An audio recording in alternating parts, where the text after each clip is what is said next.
wabarakatuh.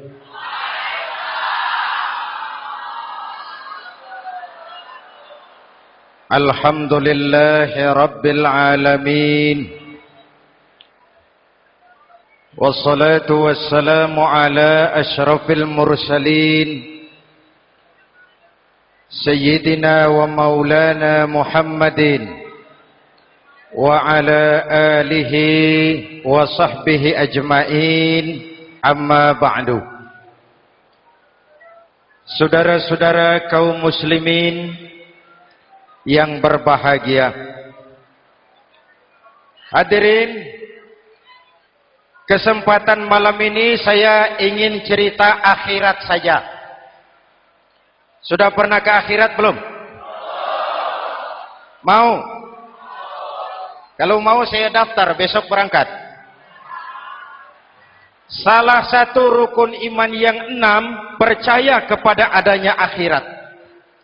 Satu saat alam ini akan hancur sehancur-hancurnya. Bumi, gempa, gunung meletus, air laut tumpah ke darat. Planet-planet bertabrakan, halilintar menyambar, angin topan bertiup. Semua yang bernama hidup mati, itu kiamat. Lalu kita akan dibangkitkan di padang mahsyar, dibangkitkan dari kubur kita masing-masing. Dan subhanallah, pada saat bangkit dari kubur itu, keadaan muka kita ini menurut satu riwayat berubah menurut amalan kita masing-masing. Jangan heran nanti ada yang dibangkitkan dari kuburnya itu mukanya berubah jadi muka tikus. Hebat sekali, badannya badan manusia, tangannya tangan manusia, mukanya muka tikus. Sebab apa? Sebab waktu di dunia amalannya amalan tikus. Apa amalan tikus itu? Suka menggeragoti barang yang disimpan rapi-rapi.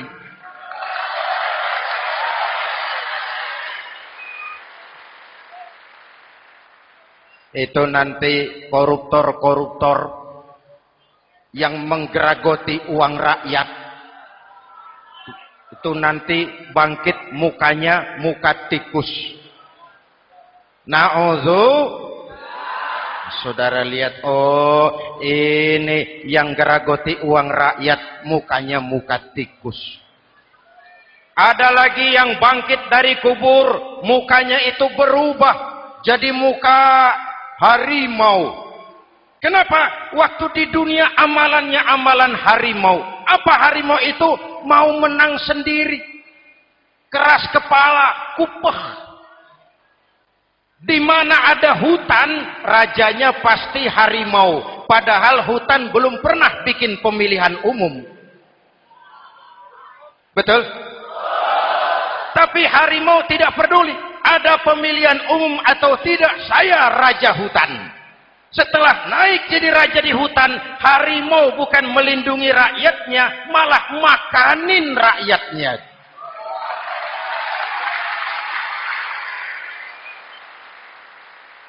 Orang-orang yang mau benar sendiri.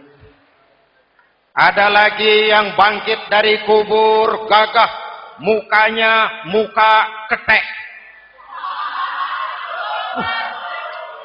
Sebab apa?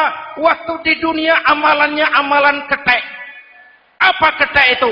Rakus, serakah, tamak. Coba, ketek itu kasih pisang, dimakan. Berikan lagi, pegang. Berikan lagi, kakinya yang megang.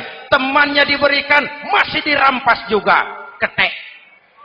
Serakah. Kalau mental ketek masih gentayangan di republik ini, maka pemerataan cuman akan jadi dongeng. Kaum muslimin yang berbahagia, pada saat itu di akhirat nanti, setiap orang sibuk dengan urusannya sendiri-sendiri. Boleh jadi setiap kita lalu akan dimintakan pertanggungan jawab. Boleh jadi orang tua tidak sempat lagi mengingat anaknya, saudara tidak lagi sempat memikirkan saudaranya.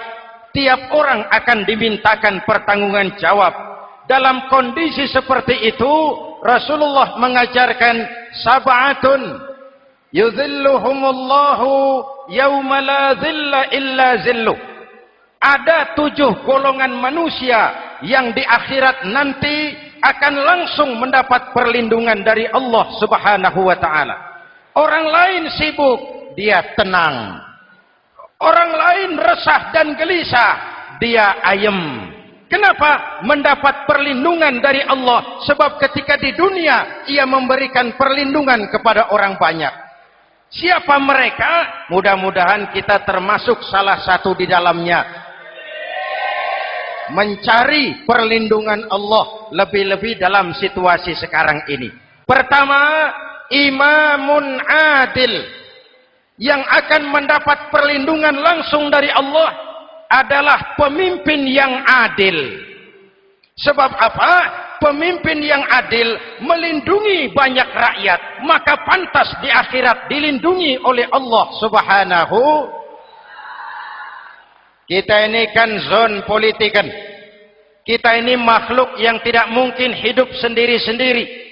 Untuk melaksanakan hajat bersama, kita memerlukan pemimpin. Memilih pemimpin itu tidak sulit. Dalam fikih, ketika sholat, itu dijelaskan bagaimana cara memilih imam. Siapa yang diangkat jadi imam? Pertama, a'lamuhum. Orang yang paling alim di kampungmu siapa? Angkat jadi imam. Yang paling alim, paling menguasai persoalan sehingga bisa membawa bangsa keluar dari kesulitan. Pemimpin yang bisa menyelesaikan masalah, bukan yang menimbulkan masalah.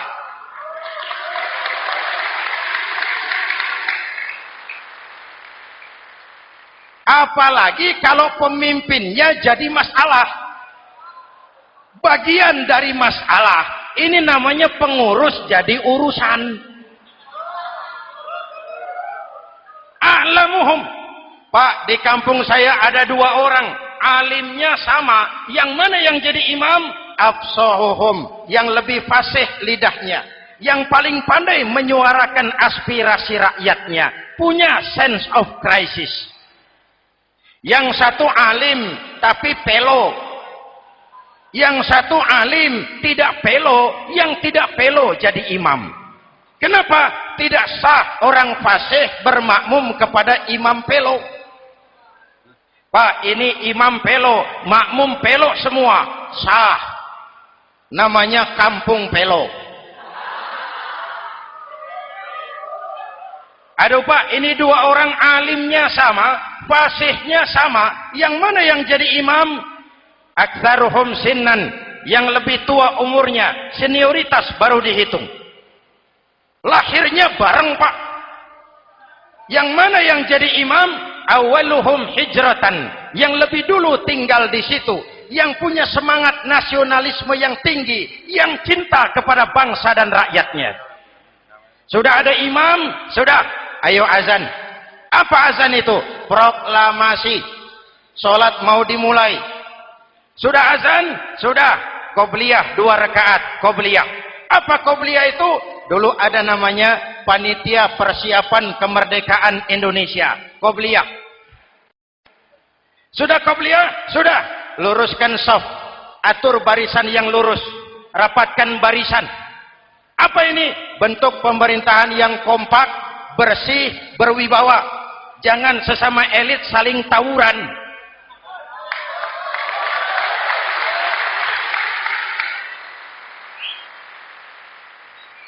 Luruskan shaf.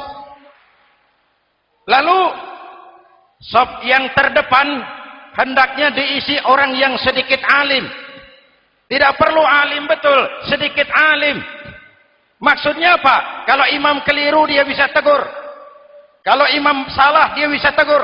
Kalau imam batal dia bisa gantikan. Ini wakil-wakil makmum. DPR, DPRD. Wakil-wakil makmum. Sudah, sudah. Ayo imam, pimpin sholat. Sepakati dulu, kita mau sholat apa? Rakaatnya berapa? Surah yang mau dibaca apa? Pakai sujud tilawah apa tidak? Supaya makmum tidak kaget-kagetan.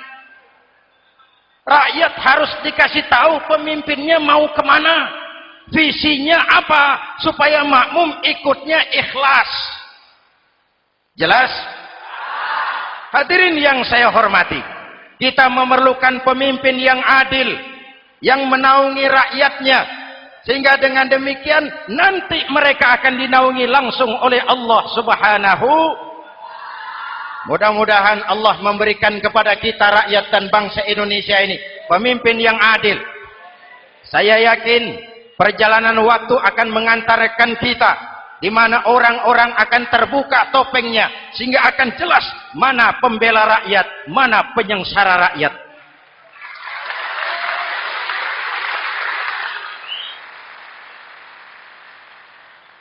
Lalu sebenarnya tiap kita ini kan pemimpin. Pak Lurah pemimpin di kelurahannya, Pak Camat pemimpin di kecamatannya, kepala suami pemimpin di rumah tangganya, anak muda pemimpin bagi dirinya. Dan setiap kita akan dimintakan pertanggungan jawab tentang apa yang kita pimpin. Marilah setiap kita berusaha menjadi pemimpin yang adil. Satu. Yang kedua, syab nasya'a fi ibadatillah, anak muda yang tekun beribadah kepada Allah. Amin. Remaja adalah masa depan kita semua. Akan bagaimana Republik Indonesia, bahkan akan bagaimana Islam di Republik Indonesia 20, 30, 40 tahun yang akan datang, anak-anak kita jawabannya. Jelas? Maka menghancurkan Islam tidak usah menyegel masjid, tidak usah menutup pesantren, tidak perlu melarang pengajian, cukup dengan meracuni remaja dan pemuda Islam, menjauhkan mereka dari agama dan ulama. Kalau mereka sudah jauh dari agama dan ulama, tinggal menunggu pergantian generasi.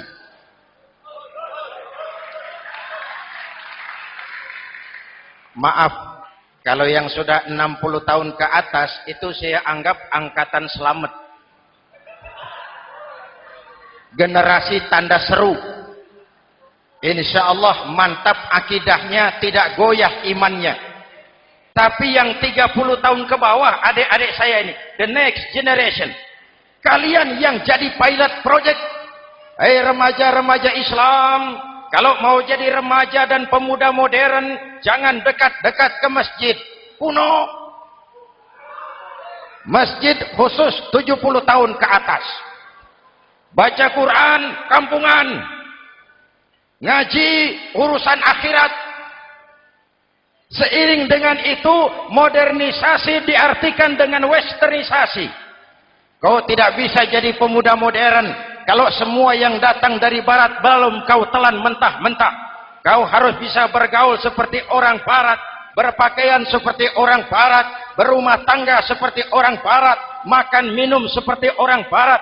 Kalau nyanyi lagunya lagu barat yang orang lain nggak ngerti, kamu juga nggak tahu. Mengalirlah narkoba dalam segala bentuknya. Maka muncullah generasi-generasi santai, generasi-generasi salon yang mencoba mencari pelarian hanya dengan kesenangan sesaat, tapi menghancurkan masa depan yang pasti.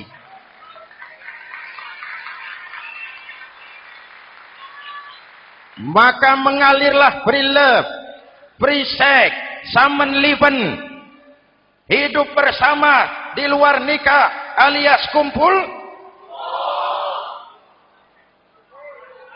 Ya sama saja, kumpul kebo, kumpul embek itu sama.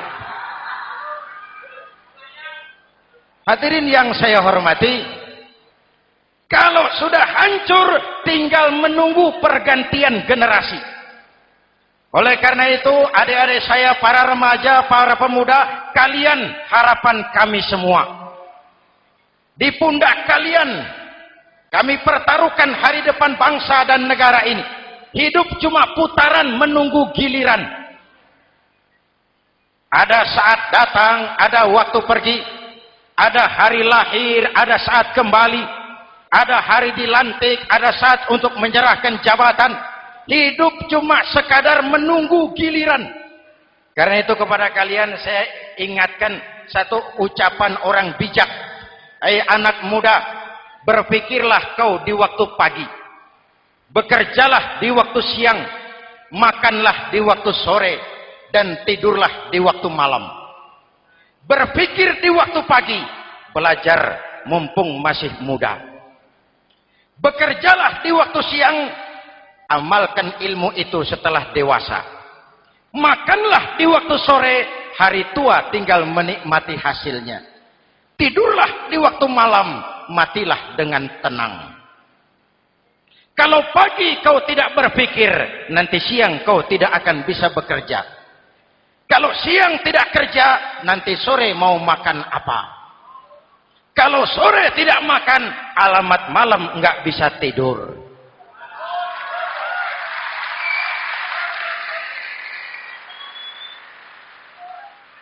Kalau waktu remaja, waktu muda maunya santai-santai saja, dewasanya bingung. Kalau dewasanya bingung, hari tua terlunta-lunta. Kalau hari tua terlunta-lunta, matinya menteleng. Maka lebih baik makan singkong betulan daripada makan roti mimpi. Ayo, makan singkong betulan, makan roti mimpi, lebih bagus mana? Lebih bagus makan roti betulan. Kalau perlu, lebih baik sekolah sambil dagang koran, sekolah sambil parkir mobil, sekolah sambil semir sepatu, daripada petatang peteteng tanpa prospek hari depan yang ada artinya.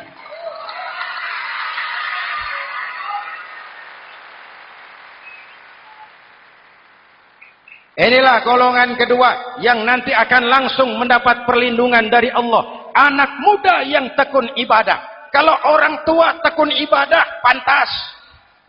Orang tua rajin ibadah, tidak istimewa. Masya Allah Pak, itu orang tahajudnya hebat, wirid yasinnya mantap, puasanya luar biasa, zikirnya mantap. Umurnya berapa? 70. Wajar. Lalarwi sanjo. Sudah larut senja. Kalau 70 masih jadi preman, kapan tobatnya? Tapi kalau ada anak muda, darahnya masih mengalir dengan panas, keinginannya masih sejuta khayal, dia bisa salurkan di jalan Allah, itu amat disukai Allah, dan itu akan mendapat perlindungan langsung dari Allah Subhanahu. Hadirin kaum muslimin di seluruh tanah air yang saya cintai. Sekarang kita sampai kepada golongan ketiga yang nanti dinaungi Allah. Itu siapa? Rajulun qalbuhu mu'allaqun bil masajid. Seseorang yang hatinya selalu terpaut kepada masjid. Masjid memang tempat melaksanakan sholat, tapi lebih dari itu dia adalah pusat kegiatan umat. Umat Islam dengan masjid seperti ikan dengan air, tidak boleh berpisah. Sehingga ada hadis qudsi mengajarkan, inna buyuti fil ardil masajid wa inna zuwari fiha ummaruha. Rumahku di permukaan bumi adalah masjid. Orang-orang yang memakmurkan masjid adalah tamuku. Dari masjidlah terpancar semangat silaturahmi, dan itu yang sangat kita perlukan sekarang. Di tengah-tengah kerentanan kita sebagai bangsa, masjid harus jadi lem perekat. Di sini siapapun yang datang mengucapkan assalamualaikum, betul? Menebarkan salam, menebarkan rasa damai, bersalaman. Kata Nabi, ma min muslimaini yaltaqiyani fayatasafahani illa ghafarallahu dzunubahuma. Apabila dua orang Islam bertemu lalu bersalam-salaman, Allah akan menghapuskan dosa yang terjadi di antara kedua orang itu. Bangsa kita sedang rentan perpecahan. Benih-benih disintegrasi bertebaran di mana-mana. Maka mari kita kembali ke masjid untuk menyusun semangat kebersamaan, meluruskan saf, merapatkan barisan, dan menterjemahkannya di luar masjid. Ini ada kaitannya dengan faktor yang keempat, yang langsung dilindungi Allah. Siapa mereka? Rajulani tahabba fillahi ijtama'a alaihi wa tafarraqa alaihi. Dua orang yang bersaudara, bertemu karena Allah, berpisah karena Allah. Itu akan dilindungi langsung oleh Allah di hari akhirat nanti. Dua orang bersaudara, bertemu karena Allah, berpisah pun juga karena Allah. Tadi dalam perjalanan ke sini, saya melalui sebuah desa. Masih ada sisa-sisa tawuran antar desa. Saya tidak sebutkan desanya, itu rahasia perusahaan. Saya cuma prihatin, siapa lawan siapa, siapa yang kita bakar rumahnya, siapa yang kita sambiti dengan batu, siapa yang kita rugikan, padahal urusannya kadang-kadang sepele. Di satu desa misalnya, cuma urusan kaset jadi tawuran antar desa. Ini kan hal yang sangat sepele. Padahal Nabi mengajarkan dengan keras, kalau dua orang Islam saling bertengkar, al-qatil wal maktul finnar. Yang membunuh dan yang dibunuh, dua-duanya neraka. Sahabat bertanya, ya Rasul, kalau yang membunuh masuk neraka, pantas. Kenapa yang dibunuh neraka juga? Rasulullah senyum lalu berkata, yang dibunuh pun sudah punya niat membunuh. Cuma keduluan dibunuh. Andai kata tidak dibunuh, dia yang akan membunuh. Mari kita renungkan, kenapa sebagai bangsa kita seperti tercabut dari akar budaya kita. Kita jadi beringas, kita jadi brutal untuk hal yang sepele. Yang satu teriak Allahu Akbar, yang lain teriak Allahu Akbar. Siapa lawan siapa? Dulu Bung Tomo teriak Allahu Akbar, musuhnya londo. Sayyidina Hamzah, Khalid bin Walid teriak Allahu Akbar, yang dilawan kafir. Abu Jahal, Abu Lahab, Abu Sufyan. Sekarang si Ali lawan si Hasan, Hasan Allahu Akbar, Ali Allahu Akbar. Siapa lawan siapa?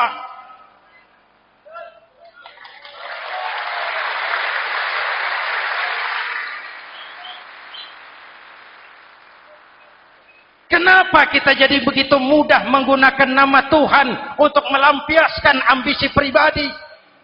Kenapa Allahu Akbar yang begitu sakral kita lepas cuma untuk pelampiasan sebuah dendam?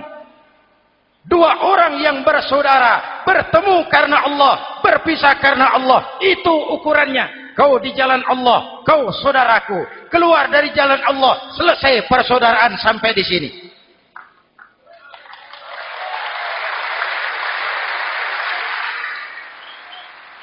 Hadirin, lewat mimbar ini saya kembali menekankan, mari kita pelihara kerukunan. Pertama, rukun antar umat seagama, sesama muslim harus bersatu. Yuk, kita rukun yuk. Kita kompak yuk. Kita bersatu yuk. Sesama muslim, kaos boleh berbeda, boleh. Jaket boleh tidak sama, silakan. Paham politik boleh berbeda, boleh. Kau lewat sana, saya lewat sini, nanti kita ketemu di sana. Betul? Mari lapang dada menerima perbedaan, tetapi mengarah kepada satu tujuan yang sama. Walaupun bineka, kita ini tunggal. Seperti dilatih di masjid ini. Dua orang yang bersaudara, bertemu karena Allah, berpisah karena Allah.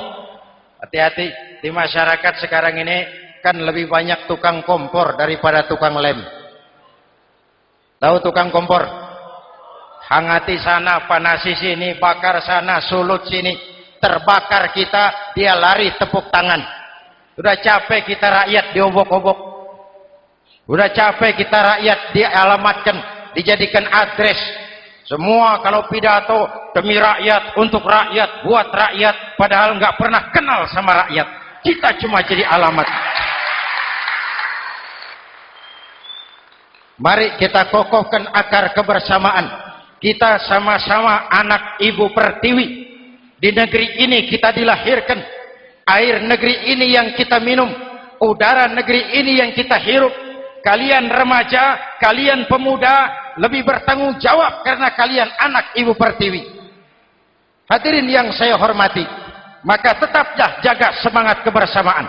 Ini yang keempat. Yang kelima, rajulun zakarallaha khalian fafadat ainahu. Seseorang yang mengingat Allah dalam kesunyian lalu berlinang air matanya. Tengah malam, dikala orang sedang tidur, dia bangun munajat. Gemersik tikar tersentuh tangan, laksana lambaian tangan malaikat maut datang hendak merenggut nyawa. Terbayang dosa yang pernah dia kerjakan, air mata berurai membasahi pipi tanpa terasa. Orang yang munajat semacam itu nanti langsung mendapat perlindungan dari Allah Subhanahu. Saya pernah baca hadis qudsi, merinding bulu kuduk saya mendengar hadis qudsi ini. Terbayang Indonesia saya, Indonesiaku, Indonesiamu, Indonesia kita semua. Apa kata Allah dalam hadis qudsi? Inni la ahammu bi'azabi ibadi. Kadang-kadang aku muak melihat tingkah laku manusia.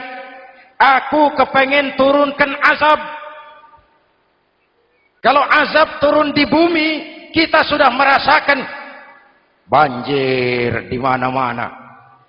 Manado banjir, Sumatera Barat banjir, Jambi banjir, Bengkulu, tanah longsor di Purworejo, Cilacap banjir, Sukabumi gempa, Pandeglang gempa, ekonomi terpuruk, antar kampung tawuran, antar elit di atas tawuran.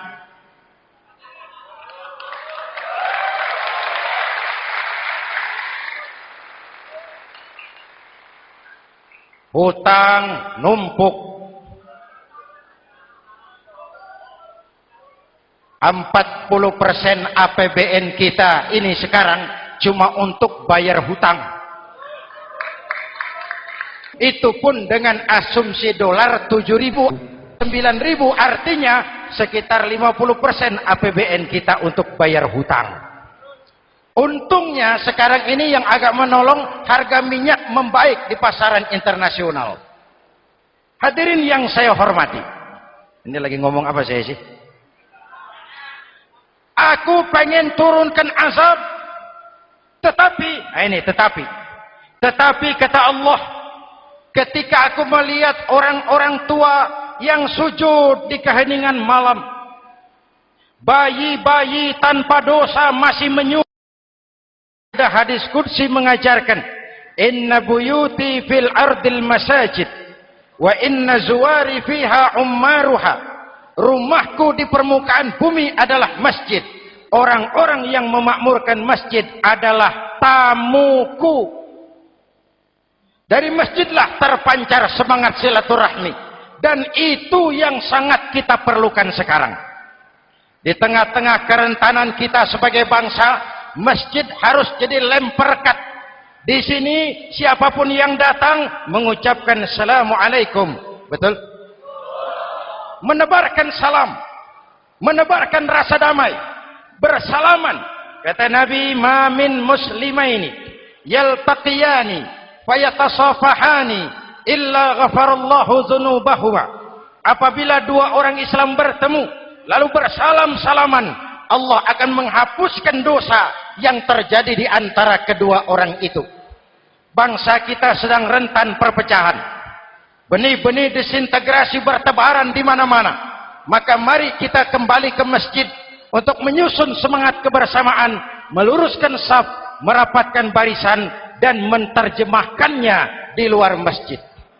Ini ada kaitannya dengan faktor yang keempat yang langsung dilindungi Allah. Siapa mereka? Rajulani tahabba fillahi ijtama'a alaihi wa tafarraqa alaihi. Dua orang yang bersaudara, bertemu karena Allah, berpisah karena Allah.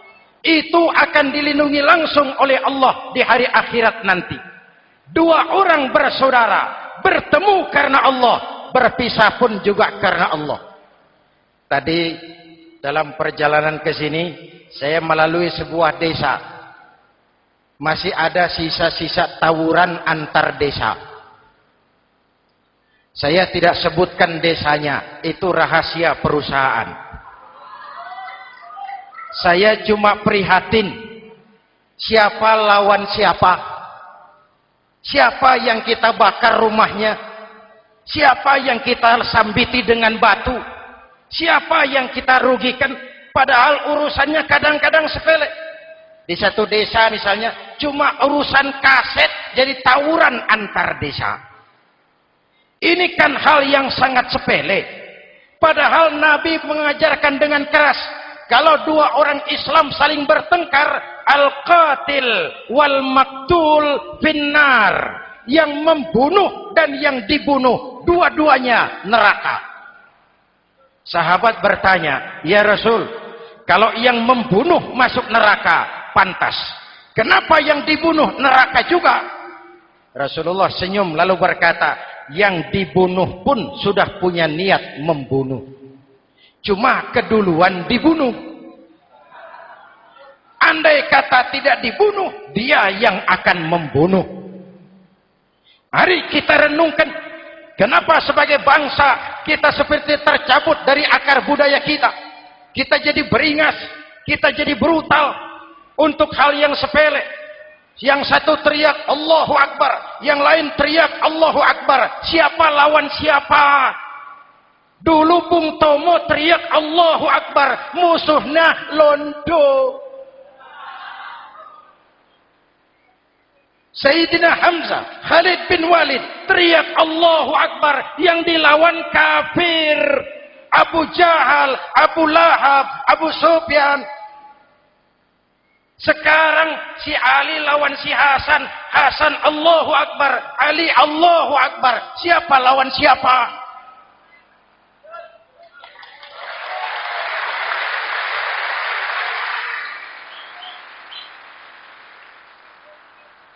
Kenapa kita jadi begitu mudah menggunakan nama Tuhan untuk melampiaskan ambisi pribadi? Kenapa Allahu Akbar yang begitu sakral kita lepas cuma untuk pelampiasan sebuah dendam? Dua orang yang bersaudara, bertemu karena Allah, berpisah karena Allah. Itu ukurannya. Kau di jalan Allah, kau saudaraku. Keluar dari jalan Allah, selesai persaudaraan sampai di sini.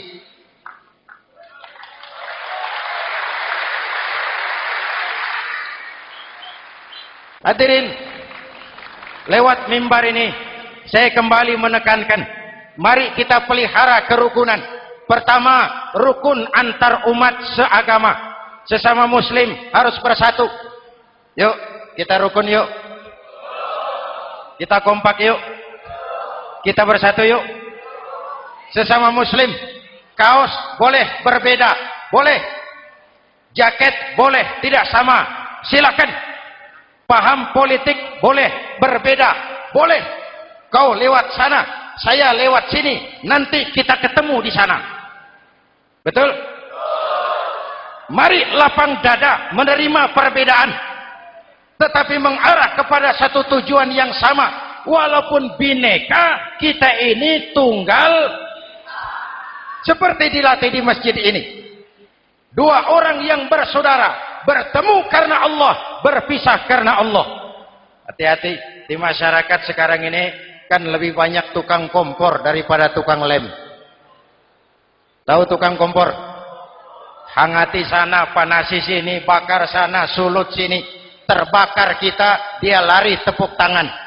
Sudah capek kita rakyat diobok-obok. Sudah capek kita rakyat dialamatkan, dijadikan address.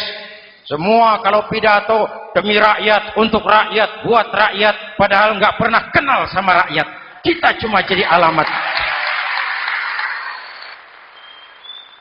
Mari kita kokohkan akar kebersamaan. Kita sama-sama anak Ibu Pertiwi. Di negeri ini kita dilahirkan. Air negeri ini yang kita minum. Udara negeri ini yang kita hirup.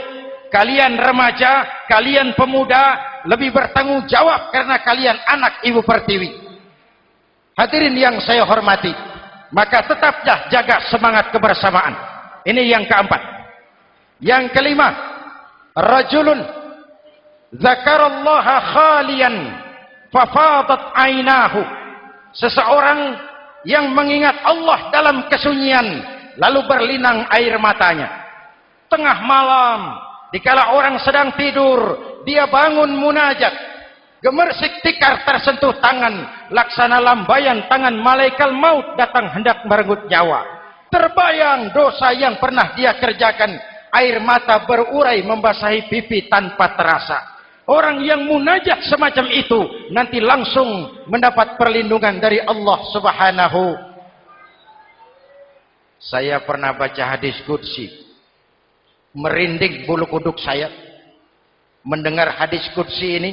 Terbayang Indonesia saya, Indonesiaku, Indonesiamu, Indonesia kita semua. Apa kata Allah dalam hadis qudsi? Inni la ahammu bi'azabi ibadi. Kadang-kadang aku muak melihat tingkah laku manusia. Aku kepengen turunkan azab. Kalau azab turun di bumi, kita sudah merasakan banjir di mana-mana. Manado banjir, Sumatera Barat banjir, Jambi banjir, Bengkulu, tanah longsor di Purworejo, Cilacap banjir, Sukabumi gempa, Pandeglang gempa, ekonomi terpuruk, antar kampung tawuran, antar elit di atas tawuran.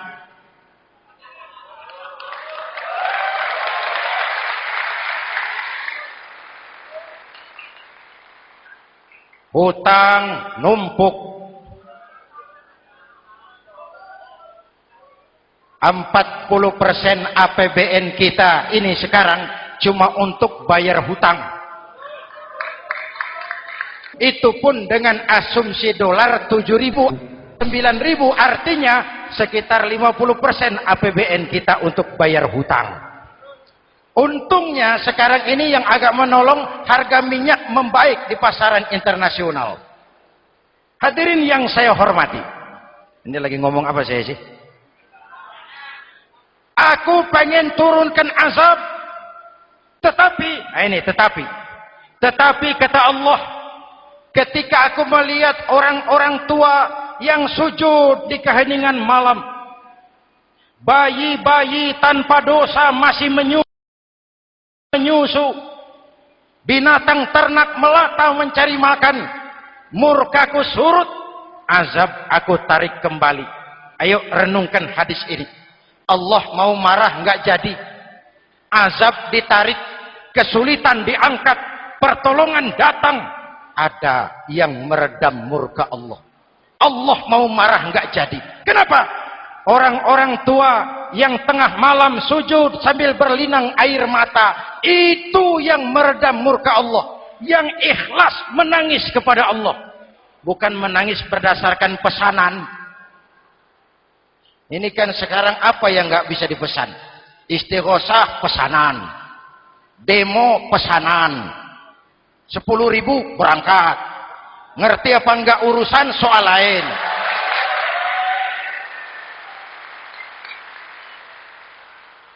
Jadi bukan demonstran, pekerja demo. Orang tua yang ikhlas nangis kepada Allah di keheningan malam, kita hutang jasa kepada orang-orang tua yang ikhlas seperti itu. Itu yang menjaga keselamatan bangsa. Allah mau murka enggak jadi, sepanjang masih banyak orang-orang tua yang sujud di tengah malam. Amin. Yang kedua, bayi tanpa dosa masih menyusu. tanpa dosa. Binatang melata mencari makan. Sekarang bagaimana kesulitan, gak mau panjang. Mengamalkan hadisnya terbalik. Yang disuruh itu orang tua tengah malam sujud. Bayi tanpa dosa nyusu. Sekarang ini orang tua tengah malam nyusu. Bayi tanpa dosa dibuang ke tempat sampah. Akibat pergaulan bebas, bayi tanpa dosa dibuang ke tempat sampah. Orang tua tengah malam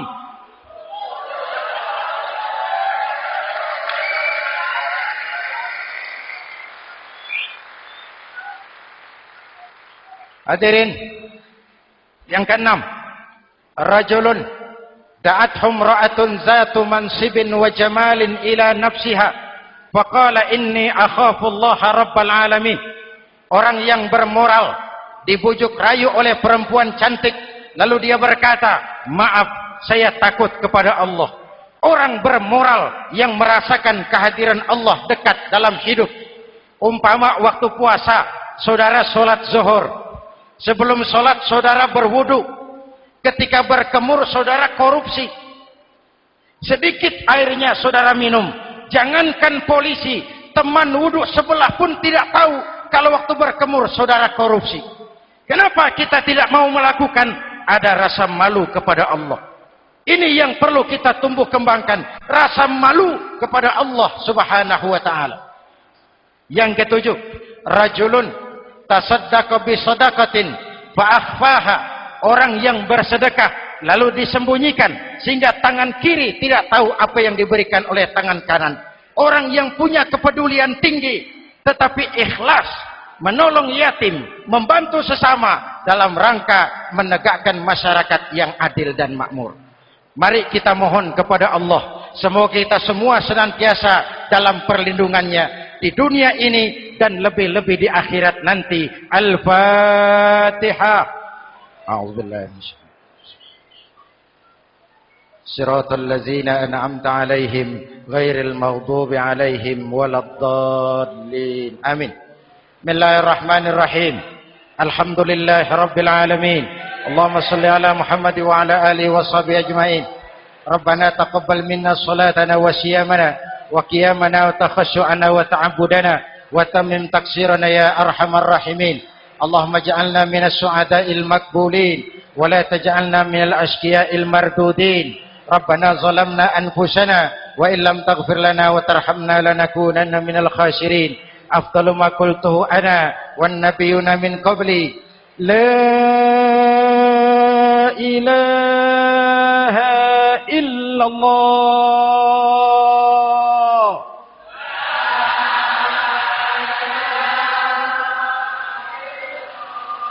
La ilaha illallah.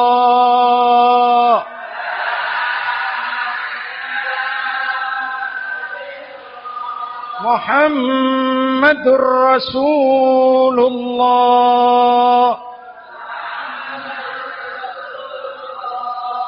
Kalimatu haqqin 'alaiha nahya wa 'alaiha namut wa 'alaiha nub'atsu insyaallah minal aminin. Wa akhiru da'wana alhamdulillahi rabbil alamin. Assalamualaikum warahmatullahi wabarakatuh.